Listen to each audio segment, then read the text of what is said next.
I'll speak. Good morning and welcome to this formal meeting of the Children and Young People Scrutiny Committee. My name is Councillor Rob Kendrick and I'm the chairman of the committee. Are we getting feedback? We are.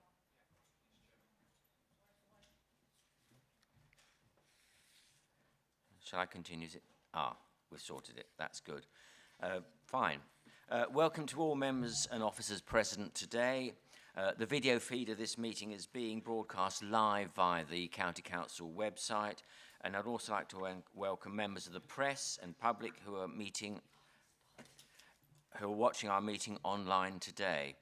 As the meeting is being streamed in the usual way, I'd like to remind you all that your comments will remain accessible online and can be reported by the media. Welcome also to the following senior officers from Children's Services: Heather Sandy, Executive Director, Children's Services; Linda Dennett, Assistant Director, Children's Health and Commissioning; Joe Kavanagh, Assistant Director, Early Help; Sarah Nardone, Assistant Director, Sector-Led Improvement; and Martin Smith, Assistant Director, Children's Education. Unfortunately, Councillor Mrs Bradwell can't be with us today. She's the Executive Councillor for Children's Services, Community Safety, Procurement and Migration, but we do have Councillor Stephen Rowe, her Executive Support Councillor, with us today. I'd like to begin with the usual health and safety announcement. There's no fire drill planned this morning. In the event of the fire alarm sounding, we need to leave the council chamber through the rear doors and leave the building through reception to the front car park. We then need to wait for further instructions there. And can I remind everyone to ensure their mobiles and other devices are on silent mode? And also, when invited to speak, can you please ensure your microphone is switched on? Otherwise, those attending the meeting via Teams and members of the press and public listening online won't be able to hear you. And please be aware that you need to speak directly into the microphones to be heard. If you do wish to speak during the meeting, can you please raise your hand and my Vice Chairman, Councillor William Gray, will make a note. So if we can move on to the business on the agenda today. Item 1 is apologies for absence and replacement members. Jess, do we have any apologies? Thank you, Chairman. So we've received apologies from Dr Van der Zee, and Councillor Mark Whittington will be replaced by Councillor Tom Ashton. Thank you. Thank you. Item 2 is declaration of members' interests. Members of the committee are reminded that they only need to declare any relevant interests which have not been declared on their declaration of pecuniary interest forms. Do any members wish to declare an interest? No? All happy? Great, thanks. Item 3 is minutes of the Children and Young People Scrutiny Committee meeting held on the 20th of October 2023. And this is just to confirm and sign the minutes from the meeting of the committee held on that date as a correct record. Do I have a proposer? Councillor Sear, and a seconder? Councillor Smith, thank you. We'll now vote on the minutes. You're voting on whether you agree that the minutes are a correct record. All those in favour, please raise your hand. Any against? No. Abstentions? 2 abstentions. Thanks very much. That's the minutes agreed. We now move on to item 4, which is announcements by the Chairman, Executive Councillors and Chief Officers. I'll kick off with my announcements.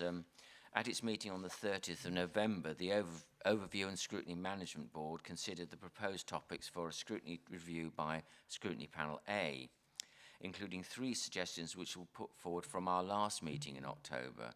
And I'm very pleased to report that the board has agreed to Scrutiny Panel A undertaking a review of young carers, and nominations for Scrutiny Panel A are being sought from group leaders. And if you're interested in being on this panel, please contact your group leader as soon as possible. And I think, in fact, it's a tribute to the diligence and the involvement of members on this committee that out of the 4 that were submitted for consideration to the panel, 3 came from this committee. So I think that indicates the level of engagement that members have in this topic. I'd also like to mention that I attended the Happening Knife Crime Initiative tour on the 4th of December, which was a very immersive experience. The Happening project has been built within Sleaford Police Station's old custody suite, and it's been converted into a state-of-the-art spaces centred around knife crime aimed at young people aged between 10 and 18. The initiative actually is not being launched until next month, and there's still an opportunity for members of the committee to visit. They're very happy to do that. And if you're interested, please contact Tracy Johnson, Senior Scrutiny Officer, and she will look into this. And I do say it was a very impressive experience. I was there with Councillor Mrs. Bradwell, and we thought it was something that members may well like to visit. And finally, just to make everybody aware, I'm intending to have our customary 10-minute comfort break before item 8 today. Do we have any Executive Council announcements on behalf of Mrs. Bradwell, Stephen? No announcements, Mr. Chairman. Thank you. Thank you very much. Chief Officer's announcements, Heather? No, thank you, Mr. Chairman. No one else? No? All happy? Fine. Right, we'll move on to item 5 on the agenda today, which is the insourcing of the catering service at Lincolnshire Secure Unit. This item can be found on pages 15 to 38 of your agenda pack and is for pre-decision scrutiny prior to a decision by the Executive Councillor for Children's Services, Community Safety, Procurement and Migration between the 8th and the 22nd of December. And just to recap on the actions required of us, we're required to firstly consider the attached report and to determine whether the committee supports the recommendation to the Executive Councillor as set out in the report, and secondly to agree any additional comments to be passed on to the Executive Councillor in relation to this item. And the 2 recommendations to the Executive Councillor are set out on page 18 of the agenda pack. So I'd like to invite Mark Rainey, Strategic Commissioning Manager, Children's Services, to present this report. And we also have Dave Clark, Service Lead, Secure Estate, and Charlotte Gray, Head of Service, Children's Strategic Commissioning, in attendance to help answer any questions. But it's over to you, Mark. Thank you. Okay, so the report is outlining that we currently commission a catering service in the secure unit from an organisation called Elior. That's been commissioned since April 2021 and runs through till March 2024. There's no further option to extend that particular contract. The initial contract value was circa £135,000 per annum. We anticipate that costs in 23-24 are likely to be around £182,000. The provider is charged with providing healthy and nutritious meals. That's 3 times a day, 7 days a week, 365 days per annum. It has to meet the dietary needs of all of the potential residents and always be prepared to be able to serve 12 children and young people at any one time. Short notice admissions are a regular occurrence, often 30 minutes notice that a referral is on the way. In addition, they are also charged with providing MVQ and BTEC training to residents who wish to develop culinary skills, and that could be for their own independent living in the future or potentially future career options. There's 4 staff that deliver the service.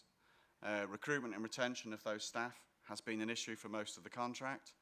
That's a sector-wide problem in the hospitality industry. We've had to agree an increase in pay for some of those staff to make sure there is a full cohort to be able to recruit and retain them.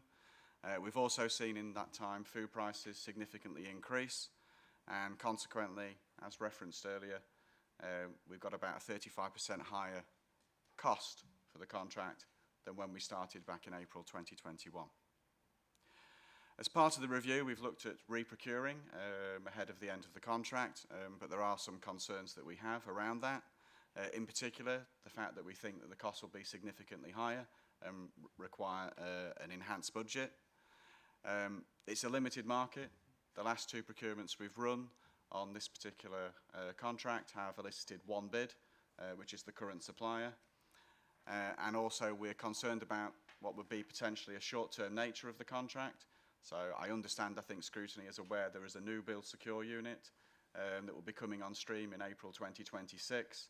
That will be a 28-bed unit, and obviously any contract would need to bear in mind that would be stepping up from 12 children to 28 and would require either some flexibility or we'd need to put in place very much a short-term contract to just deal with the existing build until the new build is ready to be operational. So our recommendation is to bring the service in-house. And the benefits of that are that we think we'll have more control over the recruitment and retention of staff. We've also got the option of using staff within the secure unit more flexibly. so they could work across more than just working in the kitchens. And that may be something that we really want to explore when we move to the new build in particular, and we're dealing with 28 residents as opposed to 12. We think it will give us more scope to purchase food more flexibly and on a more ad hoc basis. It should have the potential for there to be less wastage because we'll be in control of it on a day-to-day basis. At the moment, the current provider plans very much ahead of schedule. We can purchase local produce from local markets. There's an opportunity there for some social value. The current supplier is very much tied in with their preferred food suppliers. We'll have the option within the secure unit of looking locally first. It will align with the other elements of the residential estate, so our other children's homes that we have in the county. There's an opportunity there for strategic purchasing and economies of scale. We do have a residential estates work stream up and running around our children in care improvement, and they can look at whether or not there would potentially be some economies of scale we can make around purchasing across the whole of the estate. We'll be able to get some support from the food education team around mobilising the service and making sure that we plan nutritious and healthy meals in a good way. And we'll also then be able to monitor costs and what we may need to budget for ahead of the new build and the increase from 12 to 28 children and young people. There are some risks associated with the recommendation in terms of the timescale from implementation. We'll look to mitigate that by working closely with our colleagues in HR around the potential 2P of staff, and also working, as I said before, with the food education team around how we can best plan meal times and making sure it's a nutritious and healthy diet. There are some financial risks that are outlined in the paper. There will be some increased costs, particularly linked in with the staffing and the local government pension scheme, and we envisage that will be circa £23,000 per annum against the current costs we're anticipating in 23-24. We think we can mitigate that through our annual uplift fee increase with the Ministry of Justice, and we can look to apply an increase to the bed price per night on the 11 criminal justice beds that we have within the secure unit. So in summary, our recommendation to the Executive Councillor is that they approve the insourcing of the catering service for the secure unit from the 1st of April 2024, when the current contract expires, and delegate to the Executive Director of Children's Services, in consultation with the Executive Councillor, authority to take all necessary decisions to progress the insourcing from the 1st of April 2024. And happy to take questions. Thanks very much, Mark. Do we have any questions, Councillor Gray? No one indicating yet. Oh, sorry. Councillor Ashton, I see. Thank you. Thank you very much, Mr. Chairman. Fully appreciating that I'm relatively new to this forum.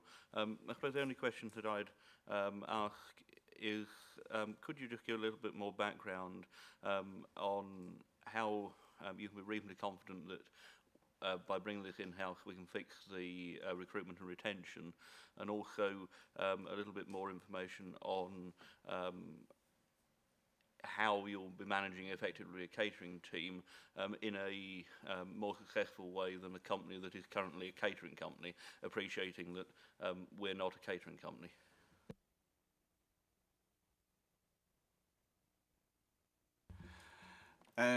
Yes, sorry. Obviously, we think that the terms and conditions within the council may be more attractive, particularly around the local government pension scheme.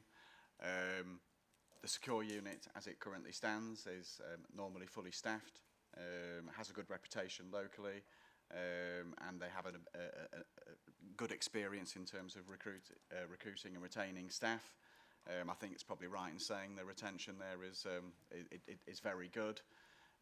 So we are confident that we'll be able to do that in the longer term. Also, I think certainly from some preliminary discussions you may have had, I think the inference is that some of the staff that are currently there are very much interested in 2P and across. So that should mean that, you know, from day one we'll have a full complement of staff to start with.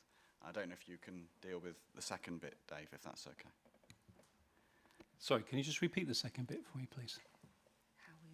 Thank you. I appreciating that we're not a catering company, and there's currently a catering company that knows how to do catering.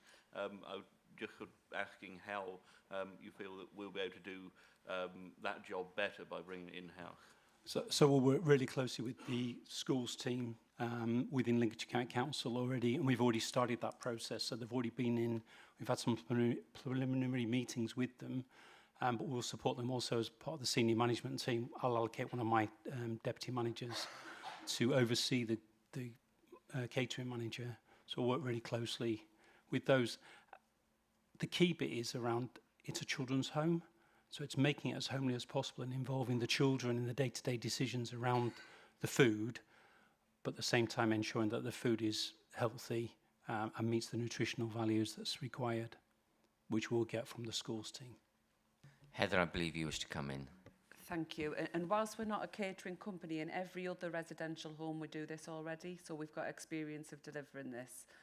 So we do feel really confident about that. And then on the recruitment and retention, just to say the secure unit, when there have been vacancies within the catering company, the staff have been trained so that they can step into that, because obviously we can't not provide the food. So we've had to make sure that the staff within the secure unit are trained to step into that gap. So we've already had experience of them working within that gap. What we think this will bring is a resilience, because we won't just have 4 members of staff who are trained to do it. We will make sure that we've got additional staff so that when people take holidays, when we have vacancies, we're able to step in. And I think it's really important to kind of state how important food is in there. One of the things we've talked about is for these young people who are in the secure unit for extended periods of time, food becomes really important, and being involved in the making of food and the development of the qualifications is really important. And we think doing that with the staff group that's there all the time will be really helpful. Thanks very much. Councillor Matthews, believe you have a question? Yes, I'm in favour of this. I think it's a really good idea, but I'm interested. Lincolnshire County Council was one of the lead councils in outsourcing, and clearly this was a contract previously placed as a result of outsourcing, and we're now insourcing, and I can see the benefits. It looks like this outsourcing company is starving the kids basically, and can't provide the staff. But in terms of the bigger picture, does this mean that Lincolnshire County Council, and I'm not sure if we've got somebody who can answer this, are now minded to consider insourcing in every contract? I know it's not a direct question, but I think this is a really interesting direction of travel, and a good one at the moment. Outsourcing hasn't worked. Heather, you wish to respond? Charlotte. Hi there. I think to respond to that, whenever we're reviewing any service that has been procured from an external market, we always consider whether it should be insourced, whether it should continue to be outsourced, or if there are any other ways that a service can be delivered either by partnership or influence. And generally, when a service has been procured and there is an external market, if we think that the benefit of continuing with an external market outweighs the consideration for insourcing, then we would recommend that. But we have to consider everything on a case-by-case basis. What I would reflect on, and I see this both within markets within children's services and in conversations with other commissioning colleagues across the council, we're seeing a lot of markets experiencing a lot of challenge.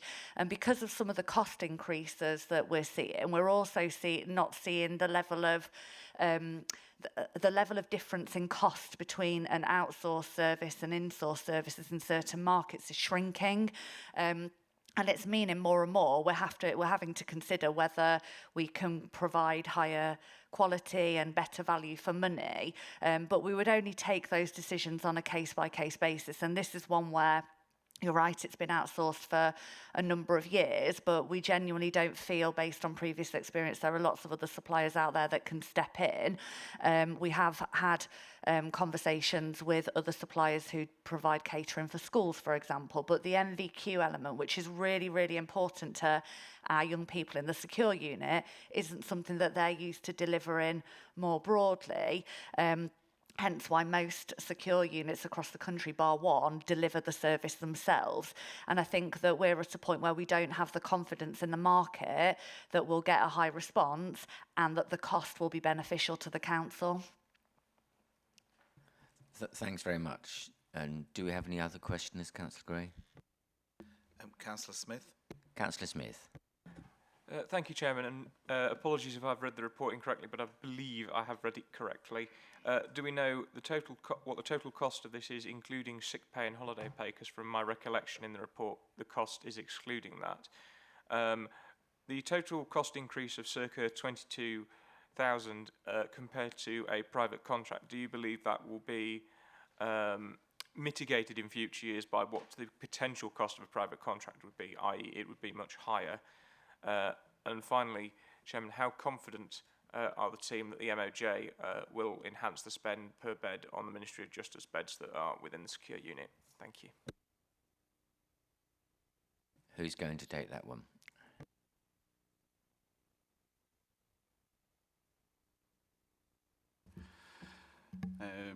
Okay.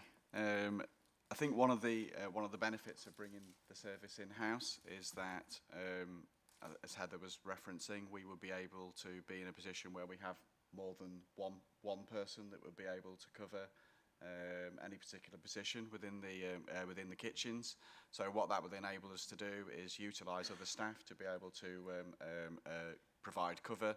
At the moment, with the existing company, certainly some of that's needing to be met through overtime where there's staff sickness and absence. The secure unit are very much used to organising their rotas in a particular way to make sure that they've always got sufficient cover throughout the secure unit, and they wouldn't have a problem doing that, I don't think, in terms of covering the catering service. In terms of whether that will be mitigated in future years, that is something that I suspect we would revisit ahead of the new build, that there's likely that we would get together with the principal, with Dave, and have a look at whether or not we think that when we move to the new build, whether or not it would benefit from having an outsourced service. And certainly in that interim period, we'll have 2 years where we'll be able to look at how it works with the insourcing. And if we thought there were going to be any problems or the costs were escalating, then that's something we will be able to mitigate by potentially looking at testing the market or having a look at what's out there through potentially various frameworks or providers. With the MOJ and the bed price, it is a case that we have an ability to increase the bed price on an annual basis. So there is an exercise that takes place every January through till March. Those costs or those fee increases are limited due to a particular formula, but they are normally linked in with inflation, increases in national minimum wage, and increases in costs of staffing generally. So we're quite confident that we will be able to get a sufficient increase in the bed price to be able to meet the increased costs. We also have the issue that the 12th bed in the secure unit is a welfare bed, and that's not governed by any arrangement with the Ministry of Justice. I suspect we are one of the cheapest, not one of the cheapest, but we're fairly average in terms of middle of the road in terms of the price for the welfare bed. So there is some scope there that we could equally look at increasing the cost of that for each night. And given the cost of those, I think we are currently running at £1,500 a night, is it? 975. Okay. But I think there are some that operate considerably higher than that in the marketplace. There are, yes. The welfare bed price is governed by the needs of the children that's been placed within that bed. So although the bed price might be 975 per night, if a child is very complex, we may charge significantly higher than that to meet the additional staffing requirements for that child. Thank you. Do we have any further questions? Mr. Kyle. Thank you, Chairman. Just say thanks for the report and well done to the team. Well done to the team for reviewing the contracts and realising that Lincolnshire County Council can get better quality ingredients for these young people. Well done for realising that they can get appropriate food portion sizes for these young people. Well done also for increasing the educational opportunities for these young people. My question is, how soon do we think, when we go ahead with this, the MVQ qualifications can get online for these guys? So we're already doing the MVQ. What we have done, even though LEO haven't been able to support us in that, because we've got other members within the team and the education department, so we're already running. It's overseen by the catering manager, but she's not doing the actual qualification. It's done by 2 learning support assistants in school. So we're already doing that. So that will continue. And I would like to think within the new build, we'll be able to further extend our whole educational offer to every child that's placed within Lincolnshire Secure Unit. Thanks very much. Do we have any further questions? No further questions. Thank you. If we have no further questions, then I would like to propose that we support the 2 recommendations to the Executive Councillor for Children's Services, Community Safety and Procurement and Migration. Could I have a seconder, please? Councillor Matthews, thank you very much. The comments from the committee's discussion on this report have been recorded by Tracy Johnson, Senior Scrutiny Officer, to be passed on to the Executive Councillor, and I think we've had a number of important questions asked this morning. We'll now vote on this item, and you're voting whether you support the recommendations to the Executive Councillor and agree to provide additional comments. All those in favour, please raise your hand. Thank you. Any against? No. Any abstentions? No. Thank you. That is agreed. Thank you. Thanks very much for coming. Thank you. We'll now move on to item 6, which is service level performance reporting against the success framework 2023-24 quarter 2. And this item can be found on pages 39 to 48 of your agenda pack. Sets out the quarter 2 performance for the service level performance measures in relation to children's services. And just to remind ourselves of the actions required. The actions required by the committee are to review and comment on the children and young people service level performance for 2023-24 quarter 2. And at this point, I'd like to invite Jo Kavanagh, Assistant Director Early Help, to present the report. Over to you, Jo. Thank you, Chairman. I will just very briefly touch on each of the 7 targets as they appear in the report. So I'll start by saying it is a really positive picture, and I think that goes just to say in terms of the efforts of all of our staff in terms of ensuring that our performance stays high, and where there's comparative data, even when we're not achieving the Lincolnshire target, we're still performing really strongly against other comparators nationally and regionally and with our statistical neighbours. So if I just start with the children in care, which is just slightly above the target but within tolerance, so is meeting the target this quarter. You can see from the narrative that Lincolnshire has a number of individual unaccompanied asylum seekers as part of the national transfer scheme, and so until we reach that limit, that we will see some increase, continue to see some increase in the numbers of children in care, but that we still really focus heavily on exiting children from care wherever possible and doing everything that we can do to support families and their networks to support children and prevent them from coming into care in the first place. In relation to the 2 adoption performance measures, you will see they are doing really positively, so I won't say too much about those because I think that's all in the narrative within the report. In relation to our child protection numbers, we have, like everyone across the country, seen an increase in our child protection numbers. You can see from the narrative, again, we're still performing really well when we compare with others. And there are a couple of factors, really, that I think have contributed to, you can see that the performance fluctuates, but have contributed to the increase that are outlined in the narrative in the report. One is around families facing additional pressures and financial hardship.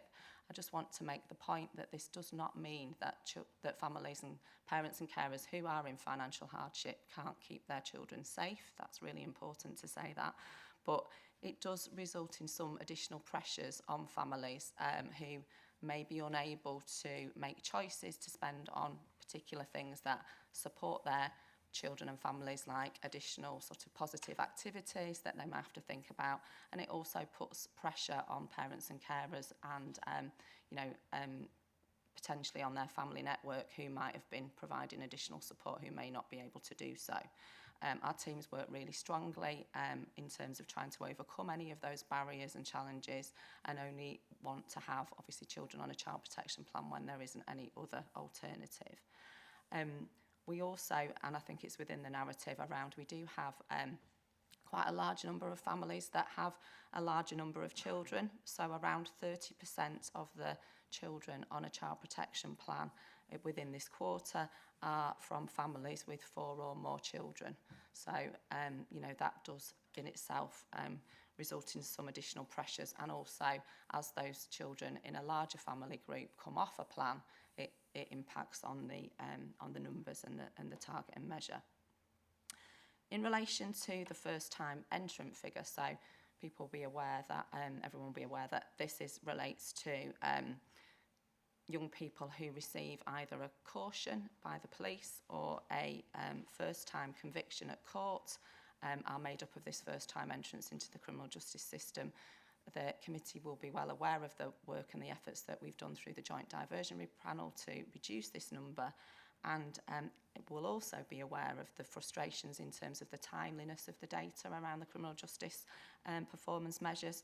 So the Youth Justice Board have now switched from using the police national computer data, which is collected annually, to using the case level data, i.e. the data that local authorities submit from their cases on a quarterly basis.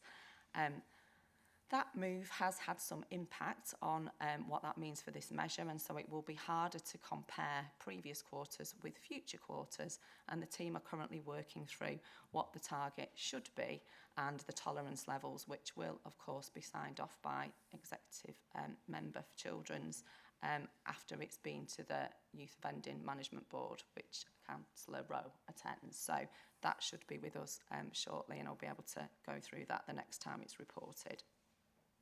In relation to the adoption measures, oh sorry, I've mentioned those already, so sorry. I'm really pleased to report that the Learn and Achieve performance is now exceeding the target. So I think this really reflects the tenacity of the team in terms of absolutely understanding this cohort.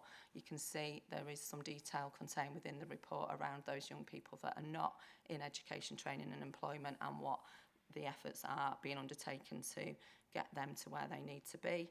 And then finally, the accommodation target, which again is still above target. Thank you. Do we have any questions, Councillor Gray? Councillor Smith. Thank you, Chairman. And I may have asked this before, but I think it's an important question. How close are we to reaching the 0.1% of unaccompanied children asylum seekers so that our obligations under the National Transfer Scheme, are being fulfilled? As this obviously causes an additional pressure on the service. I had a discussion with my colleague yesterday, and I can say that we are almost there. So I think in terms of the Q3 reporting, we will possibly have achieved that number. That doesn't mean to say that the number will balance out, because there are other pressures increasing that group, but it does mean that for that particular cohort we will have reached our numbers. But whether that will change, just to add to that, you know, it used to be 0.07, and then lots of authorities reached 0.07, so it moved to 0.1. And although I do think we've seen a slowing of new arrivals, you know, I don't envisage that once everybody gets to capacity. And I don't think we're an outlier, particularly in the East Midlands, for getting close to our 0.1. So I think when we reach that, I anticipate that there'll be another discussion about how we make that work better. Thank you. Councillor Matthews, I believe you have a question.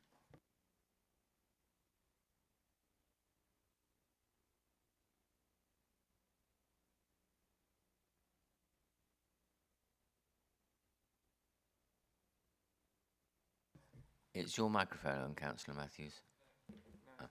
Thank you. I'm so pleased that we've achieved the children care learning target, which is great. I'm intrigued by the cyclical nature of this, but we've done very well, so thank you very much. Or you've done very well, thank you very much indeed. That's great. That's just a comment, really. On the children in care, I've had some direct engagement with this through a family member, and I am intrigued that I wonder whether we have the capacity, if this is a capacity issue, but I'm also intrigued at the journey that happens. I take on board exactly what you said about 30% of the children in care are in large families, but the journey where children are flagged up as being at risk, if you like, because in my experience, it was clear that the mother of the child concerned was telling fibs to us and was not believing that she was placing her children at risk. And I wonder how much direct control we have over this as well, in the sense of responding to and picking up the evidence and data, because it strikes me that this is not, there are a number of factors, but the factors that are placing a number of children in care are emerging trends like the tendency for drug abuse and things like that, and the commerce in drugs. So I'm worried that it almost seems blasé to say it will balance out and be all right in the future.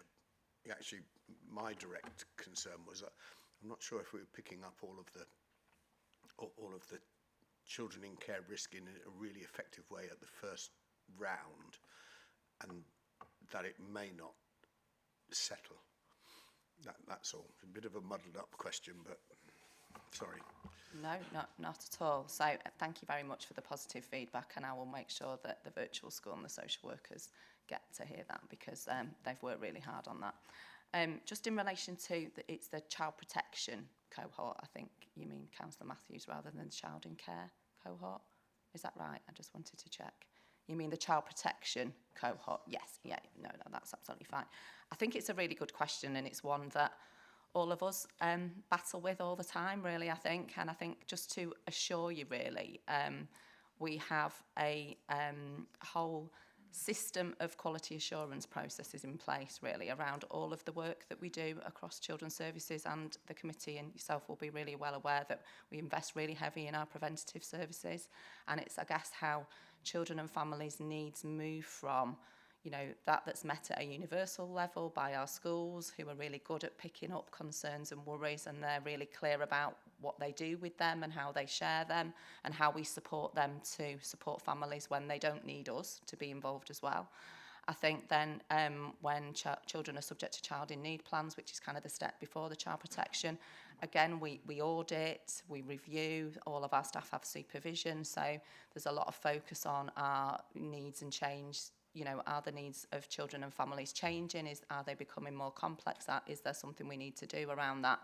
And then in terms of the question around kind of the honesty part of things, I think it's an issue that social workers and early help workers and others are constantly aware of, and our health visitors, you know, we do train and support our workers to be really probing, and we are a very strengths and relationship-based system of how we work. So establishing that relationship and trying to get an honest picture from parents and carers, but we recognise that isn't always the case. And people, and I think parents have a fear that if they are honest about the situation, then that will mean that we will swoop in and remove their children from them, which is, of course, not what we do, unless the risk is such that we need to go to court and do that. So it is something that we constantly look at and constantly consider. There isn't necessarily a magic answer, though, but it's just something we look at. You wish to come back, Councillor Matthews? Thank you, and I don't want to hog this, but it is intriguing when you are directly involved in these incidents to find the reality against the numbers.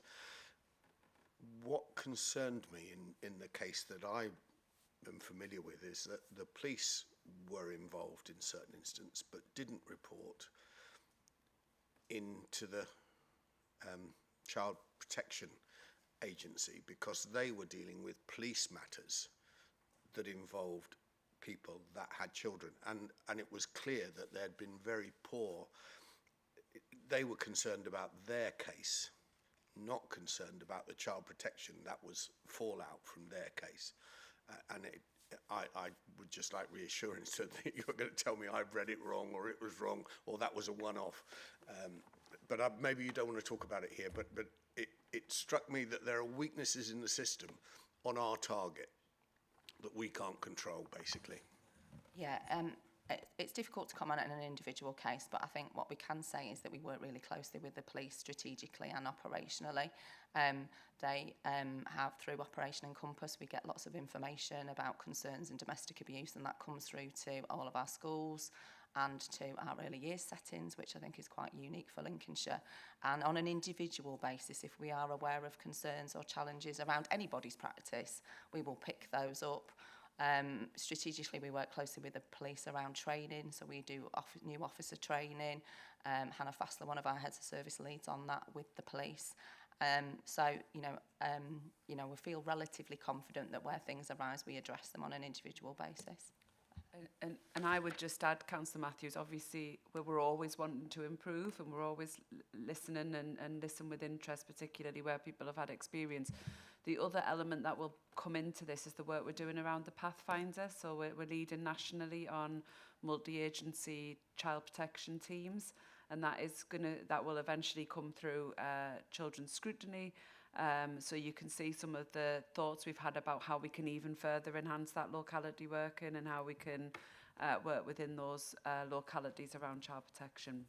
So whilst I think we are confident, we're also not, you know, we're really clear we need to be listening and we need to be learning, and we're really clear, you know, that we've seen in other local authorities tragedies happen, so we need to be consistently, as Joe says, auditing, reviewing, learning, and the Pathfinder opportunity, I think, will take us even further into that work. Thank you very much. Councillor Baxter, I believe you have a question. Thank you. I've got a few. Firstly, the asylum seeker question that the councillor over here asked about going into 145 asylum seekers. I think it says a maximum of 144. What happens when, if a child 145 or 146 arrives? Secondly, on PI 125, PI 25, it says that a lot of fosterers, it says that some fosterers become adopters, which interferes with the numbers. Is this a high number or a low number? Do we know how many fosterers become adopters? I mean, that's a good thing, and I'll tolerate the kind of interruption to the figure to get the result, because it's more important. On the child protection plan, I'm interested in the target. I don't mind that we're above the target. If the children need the plan, then better to have the children getting the plan than to hit the target. To what extent are we motivated by the target? Would we ever say, crumbs, we've got too many child protection plans, we need to work out what's gone wrong or what's happening? Readiness for adult life. Who in this room can put their hand up and say they're really ready for adult life? Could you please elaborate on like how you measure when somebody's ready for adult life? And finally, I just wanted to say thank you for everything that's in the report. The bit about suitable accommodation, where you've put some of the kind of the detailed personal cases, which all look pretty heartbreaking. It's really easy to look at these numbers and think, oh, right, we've got the figures and we're looking at the stats and all that, but every case is either heartwarming or heartbreaking, I guess, and it's quite humbling to be sitting here asking questions about the detail. Thank you. Okay, thank you. Thanks very much. So I think we'll spread those questions around us. So if I start with the asylum, I'm sorry, I've got my back to you. It's the microphone. So if I start with the asylum seeking question, so that is specifically in relation to the National Transfer Scheme. So they are children who arrive usually in Kent and who are processed by the Home Office and end in Lincolnshire through the National Transfer Scheme. So when we get to our 144 figure, the Home Office will stop doing that and stop transporting children to Lincolnshire. Any child who arrives in Lincolnshire and is unaccompanied is our responsibility anyway, and they're often referred to as spontaneous arrivals. So that figure is only for those who are being specifically moved through the National Transfer Scheme to Lincolnshire. So any child who arrived would still be our responsibility, and would still be a child who would come into Lincolnshire's care if they had no parents with them. In terms of the adopters, Sarah, do you want to take the adopters? Sorry, could I just interrupt and ask, do we get many spontaneous arrivals? Not as many as we used to, I would say. We used to get a few more. What we do get occasionally is where we've got the big lorry parks. So we do get spontaneous arrivals that might arrive because they're within, they've managed to arrive in the UK and get onto one of the lorries, and then they're either discovered here or they disembark here. So in terms of what we call foster to adopt, so we specifically recruit foster carers who have the intention of becoming adopters, known as foster to adopt carers, and the purpose of that is to provide early permanence for a child. So that is one theme that we offer through our adoption metrics. It's a nationwide scheme and is supported. We will have the figures on that tell us the numbers of those carers. Obviously, in terms of continuing to progress permanence for our children and young people in care, we constantly review outcomes for them and what permanence plans could be. And in some cases, children remain in the care of their foster carers, and the foster carers might make a choice to be considered as adopters for that child, or through special guardianship arrangements, which is another permanent alternative. Again, we will have the numbers on an annual basis of the outcomes of those. Do you know if it's a high number or low? No, I don't know, but we can find that information out and get that to you. Yeah, so just in terms of child protection plans and the target, it's a really good question. Absolutely. I think we have had these conversations collectively within our services around the target. So it's an indicator really for us, and that's why the target is still really important in terms of benchmarking our performance previously and how we're doing against other local authorities. One of the key things around the child protection plan numbers as well is that it's those children in that cohort whose outcomes don't improve despite everyone's best efforts are those children that are likely to become children in care in the future. So how we're performing in that cohort and that number is quite important in terms of how it interrelates with our children in care numbers. So it's a good mechanism, but we do review it regularly, and of course anybody that needs to be on a child protection plan, that decision is taken by the Child Protection Conference, which is made up of our partners, and so we don't influence who comes on a plan and who doesn't, if that makes sense in terms of the actual decision making. Yeah, and just to add to that, it's a strategic indicator. It's absolutely not used in individual cases. Nobody's thinking we're near the target, this one can't go on a plan, just to reassure you. And then in relation to the readiness for adult life, that's a corporate plan target in terms of the council. So there are a number of different areas within that readiness for adult life, the two being around education and accommodation that are reported here, but there are a number of other measures that all come under that adult readiness for adult life, if that makes sense. Thanks very much. Mr. Carl, you have a question? I think that's really reassuring to hear. Thank you, Chairman. I think that's really reassuring to hear that it's not motivated by the target. It's the individual cases that'll kind of meet the need. As that need increases, how do you adjust the stock that's there to support in terms of the social workers or the child protection conference people that are needed at these meetings? How do we adjust that stock? Is it adjustable, or is it just the front line working a bit harder to meet that requirement? So again, just to reassure, we are regularly reviewing this performance. In fact, all of us get a daily update with the number of children in care as of today, the number of children on a child protection plan as of today, the number of contacts that come to the front door. All that information is reported daily to all of us. So, and then we have a monthly meeting with all our senior leaders that really focuses on that performance. We have a quarterly focus at our directorate leadership team with Heather and assistant director colleagues. So we are constantly reviewing the data and looking at what the patterns are telling us, and is it a small spike, a one-off spike, or is there a pattern emerging that requires us to do something differently? And so we have really good mechanisms in place to make those adjustments. There are some challenges around capacity and really maximising and looking at what makes a difference across all our commission services. And then myself and other colleagues work really closely with Martin in relation to what our schools are doing and the support to schools, because we know that they're fundamental in achieving that sort of early preventative work. So it is a constant, and we do make adjustments, and at times have to raise some cost pressures, and that happens on a regular basis so that we can continue to provide the service that we need to. Thank you very much. Do we have any further questions, Councillor Gray? No further questions. Right. Thank you very much, and thank you for the questions in that item.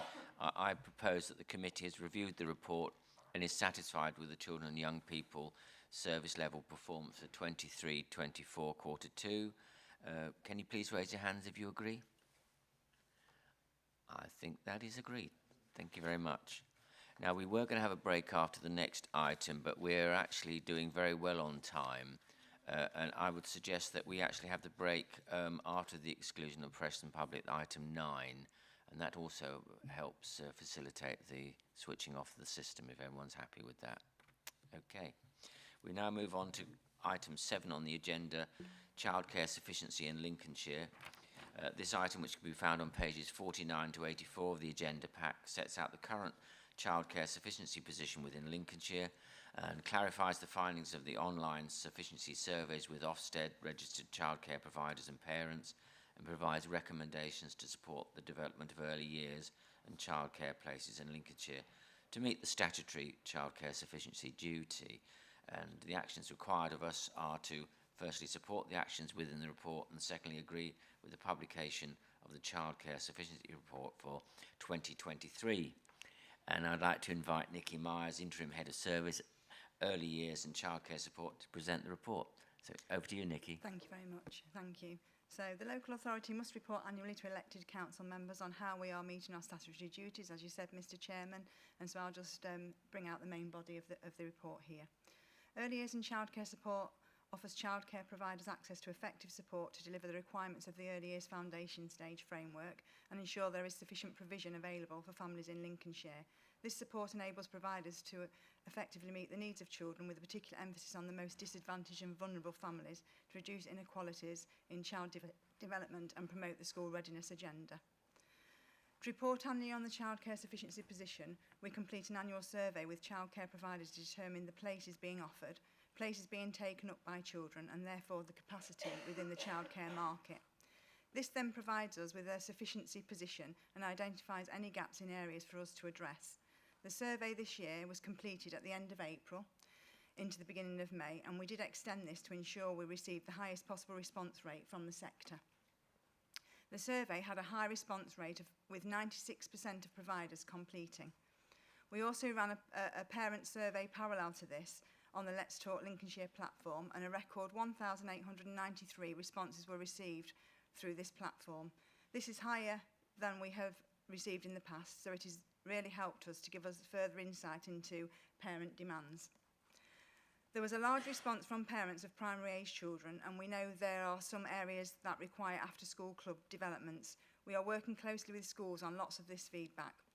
The existing childcare delivery plan has been updated to ensure this is responsive to the needs within the report from 2022, and to include the capital investment in the areas from the current assessment of childcare developments. The service is working with existing providers and schools to develop places with match funding investment from the sector.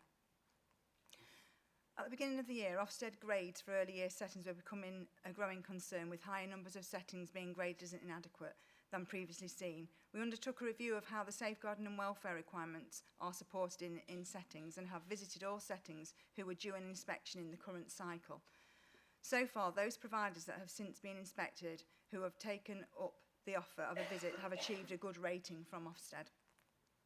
The outcome of the annual childcare sufficiency survey demonstrated that Lincolnshire has a good level of sufficiency of early years places across the county.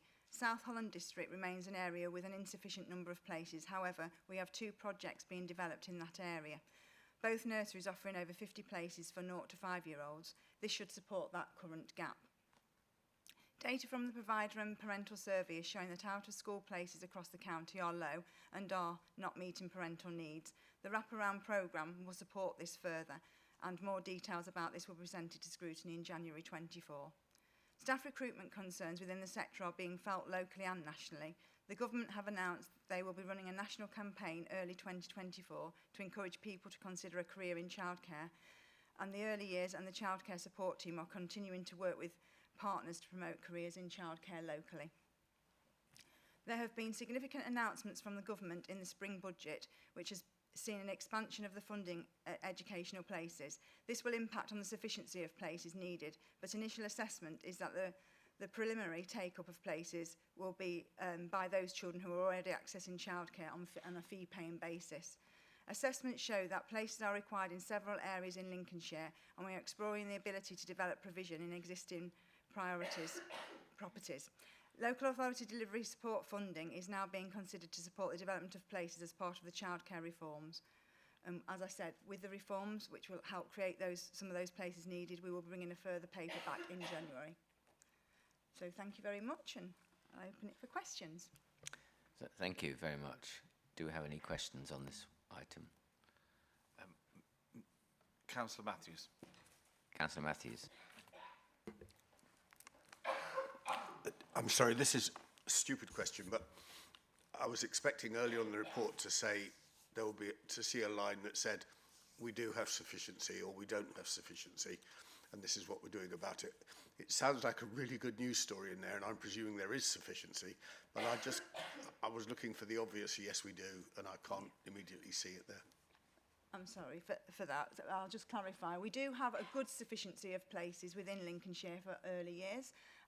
We do have some priority areas which are more down the south of the county, and we've got capital programmes that will hopefully plug those gaps. What's happening with the reforms for childcare is we're going to have to grow the market because we're going to be offering childcare from 9 months old. So we do feel we'll have sufficiency of places for 2-year-olds, but we need to grow the market for those 9-month-old places. But they come in from April 2024. Just come back, Councillor Matthews. Only that there was one further thing in there that it looks as though there's a sort of a hint that we're going to increase our team, i.e. employ more people to support this. Have I misread that? And does that have cost implications? We are being given the money by the DFE to increase our team to be able to particularly fulfil the wraparound childcare. So that comes in from April 24 and has to be realised by December 26. And we need to work with schools and partners to be able to grow the wraparound childcare element from 8 till 6 at night. So we are given that funded, so it won't have an increased pressure on us. That will all be agreed at the school forum. So that goes to the school forum as well in January to be agreed. Heather, you wish to come in? Yeah, just to say, I think that the whole question is, it's really difficult at the minute because the announcements that were made probably, was it 8 weeks ago? Yeah. Around then. So the government has promised to increase the eligibility for childcare year on year on year. And of course, we have to deliver that. So we have so I think the challenge is, if you were asking, have we got sufficiency on what we needed to provide previously, yes, with some target areas. What we now need to do is develop markets that aren't currently there because people weren't eligible and didn't tend to use it. So we're really confident about that. But the funding, Nikki's absolutely right, the funding's directly to have people going and working in those communities and getting new childminders, new nurseries established, supporting people to find buildings, looking at people who are already in buildings and could expand to meet demand, having an understanding of how parents are going to react in that area. So it's quite a complicated strategic piece. And the answers aren't as simple as they would ordinarily have been. But that is because of the ambition to widen it, which is a great ambition. And we know that those first 1,001 days we talk about a lot here, so important to get quality early years provision so that children make the best start in life. And we're really clear. We had some excellent, the reports come in to a scrutiny very soon. Excellent early years results this year, really above national for the first time again, really lots to celebrate in this area. So we want to match the ambition of the government to get that expansion in every part of Lincolnshire, which, as you know, in our lovely large rural county is always a challenge. Thanks very much. And any further questions, Councillor? Councillor Baxter. Thank you. I've just looked at the survey, and there seems to be a massive difference in take-up of the survey, ranging from 200 and something in South Kesteven to only 56 in Boston. So to what extent are we happy that well, why has that happened? Why are so many more people in South Kesteven responding than people in Boston? Is it because of promotion locally, or there are just more people in South Kesteven? I don't know. But then it also goes on to talk about the what the people have said who responded, and it says that 2 out of 3 people, I think, talked about special educational needs, if I've read that rightly. But that kind of conflicts with what's in the report, saying that the provision for special educational needs is adequate. That's not the word that it uses. So is it that people with SEN are they living in the wrong place to access it, or do they not realise that it's there, or are they unhappy with it, or have I misread the report? I'm also interested in the geographical differences, because we're summing everything up by districts for obvious reasons, but if there is a massive over-provision, for example, in Grantham, and not enough provision in Deeping, or more likely the other way around, does this report take that into account? Have we got hotspots within the district? Thank you. Thank you. So I'll try and answer those questions for you. We definitely have hotspots of we don't have sufficiency of places in South Holland, so we know we're looking at that. As for SEND and inclusive practice, there is inclusive practice across the whole of the county, and we work really hard with our settings to make sure that they offer inclusive practice. We also have an outreach activity planned in the new year to specifically focus on contacting all families that do not currently access their early years entitlement place, and to identify any barriers, and we'll be doing a piece of work to mitigate any of those barriers. But again, we have SENCO networks, and we really support that inclusivity and SEND throughout all of the settings. It's promoted equally for parents to answer the survey, because it was on the Let's Talk Lincolnshire platform. So again, we do often find that difference, and we find the SKNK area, with a lot we do, they are more vocal in that area, and they do put their opinions across. So we do find that's a little bit of a difference there. Particularly around the SEND agenda, we often find that they will talk to us and respond to us about that specific area as well. But we work with the education team as well around the SEND agenda to make sure that we are supporting children effectively before they go into school, and those transitions are managed well as well. Thank you. I think, Councillor Mrs. Kelly, you have a question. Thank you. I realise this is probably an insolvable problem, but just looking at the table on page 66 about district by district again, out of school places, I noticed that in Lincoln there's a shortfall of breakfast places, 84. Can you just tell me a little bit more about that? I mean, obviously parents going to work do require to drop their children off before they go to work, and obviously 84, I don't know whether 84 is a sizable amount in relation to breakfast places provided in Lincoln. So if you could just put some context to that, that would be helpful. Thank you. I guess the survey, we are confident that the reforms will pick up any areas that we have deficiencies in for the wraparound childcare, which is what they're calling it, so your breakfast places and your after school places that need to be in place, starting April 24 right through and being realised by December 2026. So we are confident that we'll be able to pick that up within the reforms. So the government has just announced the local authority funding rates for that, and part of our, we will be looking at all of the sufficiency of places for that out of school provision and starting to work towards that and have strategic plans to address that. But there are some gaps in that, and we've got a lot of funding coming through through the DFE to sort of support to grow the market and grow those places. So there is strategic plans to grow all of that. And Heather, you wish to come in? Yeah, just to add to that, so the reforms are putting a requirement on schools to either have it or commission it or work in partnership with another school to deliver it. So the reforms aren't just for us to deliver, the reforms are saying all schools need to have a supply of places for parents as well. So that shortfall will be addressed through those reforms, as Nikki said. And we expect that to be a range of schools and commissioned places and partners as well. So. Thank you. Do you have any further questions, Councillor Gray? Councillor Smith. Councillor Smith. Thank you, Chairman. It goes back slightly to the previous question. So, am I to understand correctly, because of these reforms, we will have new burden money for a period of time, or is this the rates are changing? They are changing the rates, but there is no new burden money, or is it both? It's both. We will be changing the rates, which will come in a paper in January. We've already seen an uplift in the rates to 2-year-olds, and we paid that out to our providers from September this year, which will help with the sustainability, but also help with parents, because with parents' fees and things like that. So it will help with that burden of the fees as well. But it will be the entitlements and support money to help us to grow marketplaces, capital money as well, which will all be tied up in a paper for you in January. Thanks very much. Councillor Gray. If I could just ask a question. Yes, yes, of course. On page 76, you talk about areas of action, and I think there's 9 or 10 of them there, which all seem quite important to me. But are there any you're actually prioritising that you see as a real priority that you're going to attack first?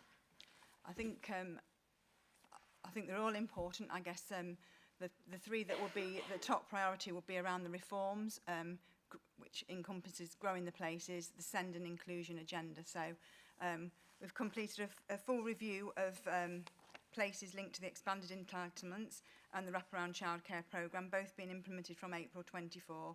We know we have some childcare sufficiency gaps within Lincolnshire, and we'll be utilising the local authority delivery support funding to expand these places. We are confident that we have sufficient places for the 2-year-olds of working parents, and we are really focusing down on growing the 0 to 2 places from September, and the before and after school clubs. So that's our focus. And again, as I said, with the SEND agenda and the inclusion agenda, we've got a programme called Dingley's Promise, and we expect to outreach planned activity in the new year to specifically focus on contacting all families that do not take up their 3- and 4-year-old entitlement, and work with them to remove any barriers identified and mitigate those barriers, really. So there are real priorities moving forward. Yeah, thank you. It's good to see that that extra work is all happening. Thank you. Thank you. If we have no further questions, I'd like to move to a proposal, which is, I propose that the committee supports the actions within the report and agrees with the publication of the Childcare Sufficiency Report for 2023. And obviously we've had a number of questions and comments made this morning, which have been noted. Can I ask you raise your hand if you agree with that proposal? That's great. Thank you very much. We'll now move on to item 8. Children and Young People Scrutiny Work Programme, and this item sets out the work programme for 2023-24, and it can be found on pages 85 to 92 of the agenda pack. And the actions, as usual, required of us are to review and agree the committee's work programme as set out in the report, and secondly to highlight for discussion any additional scrutiny activity which could be considered for inclusion in the work programme. And I'd like to invite Tracy Johnson, Senior Scrutiny Officer, to present the report. Over to you, Tracy. Thank you, Chairman. I have a few amendments to report to the published work programme.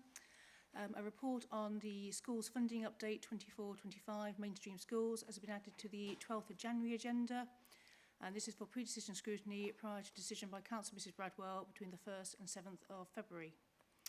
And due to the size of the 8th of March agenda, which has 7 items listed in the agenda pack, the Children's Services Annual Statutory Complaints Report 22-23 will now be an information-only item, and the report on the Ofsted Inspection of Children's Services Improvement Plan has been deferred to the 19th of April meeting.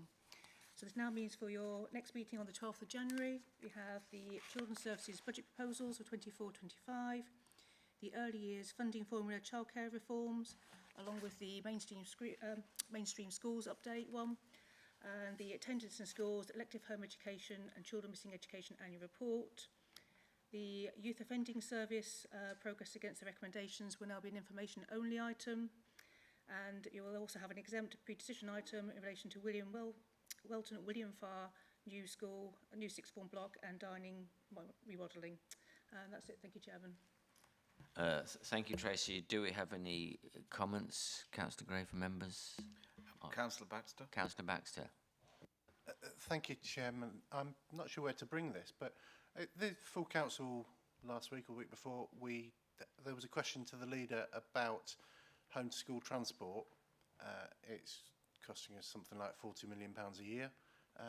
Which committee picks that? For which committee is that an issue, or at where is the place where we sit as a group of councillors and say, how can we reduce that bill and make it easier for kids to get to school? Tracy. Thank you. It's the Highways and Transport Scrutiny Committee that has home to school transport under it now. And does it talk about? Okay. Yes, just for your information, Councillor Baxter, it used to be within this committee, but some time ago it was switched to that committee's responsibility. Okay. I would therefore propose, if we have no further comments from members, that the work programme is agreed, and I ask you to raise your hand if you also agree. That's great, thank you very much. We now move on to item 9, which is exclusion of press and public. Items 10 on the agenda contain exempt information, and we will now need to vote on whether we go into private session. I therefore propose the following motion, that under section 100A, brackets 4 of the Local Government Act 1972, the public and press be excluded from the meeting for the following item of business on the grounds that it involves the likely disclosure of exempt information as defined in paragraph 3 of part 1 of schedule 12A of the Act. Do I have a seconder? Councillor Smith, thank you very much. We'll now vote on this motion. You're voting on whether you support the motion to exclude the press and public for the remainder of the meeting. All those in favour, please raise your hand. None against, and I assume no abstentions. We will now break for 10 minutes while the streaming is switched off, so that's our comfort break now. Resume at about 22 minutes past 11 by the clock here in the chamber. Thanks very much.